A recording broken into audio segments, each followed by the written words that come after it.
Bapak Ibu dan Saudara semua, puji nama Tuhan, sangat senang dan bersyukur bisa menyapa jemaat Tuhan lagi dimanapun semuanya berada. Di kesempatan yang baik ini kembali kita akan merenungkan firman Tuhan sebelum terlebih jauh beraktivitas di sepanjang hari ini. Masih dengan tema yang sama, yaitu bagaimana supaya kita menjaga persekutuan, menguatkan persekutuan, dan ada hal yang harus dibuang, dihalau dari persekutuan.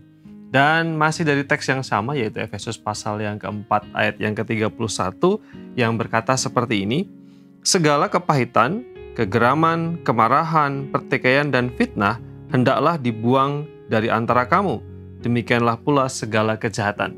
Kita sudah melangkah beberapa langkah untuk melihat beberapa hal yang harus dihindari, dan sekarang ada dua hal yang disebutkan lagi di sini. Yang pertama adalah tentang pertikaian, kemudian fitnah. Izinkan saya untuk mengupas satu hal dulu. Yang pertama adalah berkaitan dengan pertikaian. Pertikaian atau pertentangan atau pertengkaran atau perkelahian. Ini yang harus dibuang, yang harus dihindari, yang harus dihalau dari persekutuan. Pertikaian, pertentangan atau pertengkaran adalah hal yang terjadi antara dua orang atau lebih yang melibatkan kebencian, melibatkan ketidaksenangan, diekspresikan dengan kata-kata maupun juga tindakan fisik. Keduanya, baik fisik maupun kata-kata, tentu sangat merusak, tentu sangat menyakiti.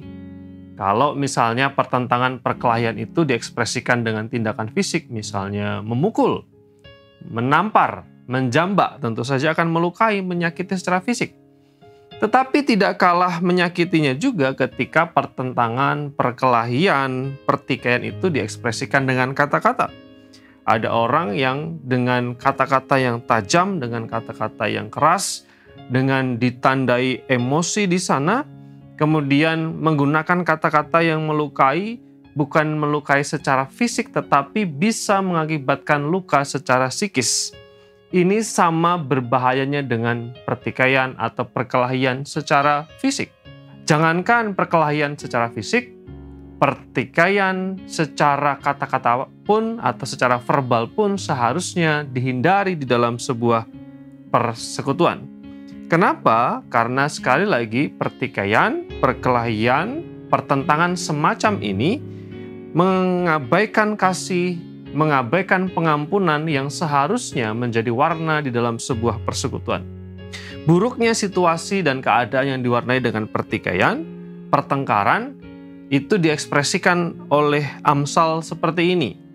Lebih baik tinggal di padang gurun daripada tinggal dengan perempuan yang suka bertengkar dan pemarah.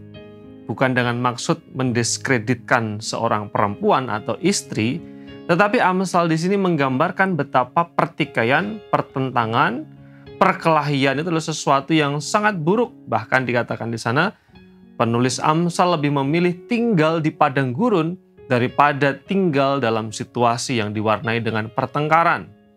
Bapak, Ibu, dan Saudara semua bisa membayangkan betapa susahnya, beratnya, tidak menyenangkannya tinggal di padang gurun. Tetapi penulis Amsal mengatakan lebih baik tinggal di padang gurun daripada tinggal dalam situasi yang diwarnai dengan pertengkaran.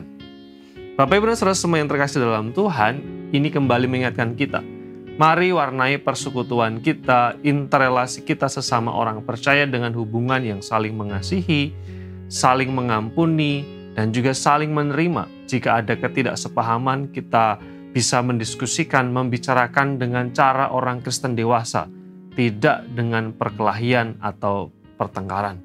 Niscaya jika hubungan ini terjadi di antara kita, maka inilah yang disebut dengan Philadelphia, kasih persaudaraan sejati di dalam persekutuan kita. Kiranya firman ini menolong kita untuk terus bertumbuh, melayani satu dengan yang lain, mengasihi satu dengan yang lain, bahkan mengampuni satu dengan yang lain. Mari kita berdoa. Bapa, kami bersyukur karena kasih dan anugerah Tuhan, sehingga kami diizinkan untuk kembali merenungkan firman-Mu. Berkat dan anugerah-Mu atas kami, khususnya untuk jemaat Tuhan yang sakit, kami berdoa kiranya jamahan-Mu, kiranya kesembuhan, kiranya pertolongan Tuhan atas mereka. Di dalam nama Tuhan Yesus Kristus kami berdoa dan bersyukur. Amin.